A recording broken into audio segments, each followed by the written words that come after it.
Hi, my name is Yvonne Wilding. I'm a third grade teacher. I recently graduated from Western Governors University. I did my student teaching at Silver Lake Elementary, and I've been teaching at Channing Hall for a year and a half. One strategy I use to engage student in learning is when I ask questions.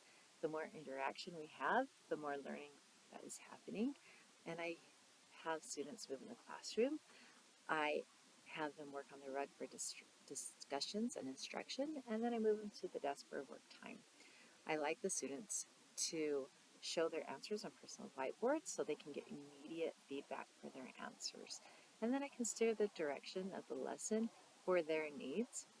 I also like to have exit tickets so they can have their independent work showing before they do their work, so I know what they are doing and how they are reacting.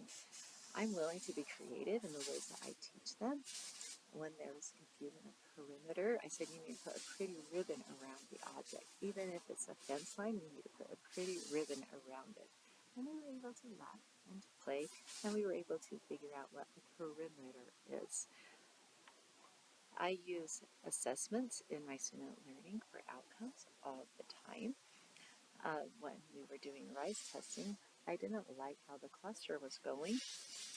So after taking the first cluster, we looked at the results, and I noticed a lot of people were missing main ideas and summaries. So not only did we focus our ELA instruction on that, I pulled it into our read aloud, and each chapter we broke down, and we did that with each chapter. And then the next cluster, we took together as a group. And with those strategies, the next cluster we took after that, they felt a lot better on that. And then when we took the RISE test afterwards, we analyzed that. And we're like, what did you do about that? How did you feel? And the kids said, I felt good about that because I used the strategies that we had in class. So uh, the lesson plans for the diverse population, the first thing you need to do is know what they are. Um, I had one kid in my class who didn't come to me without knowing any English at all.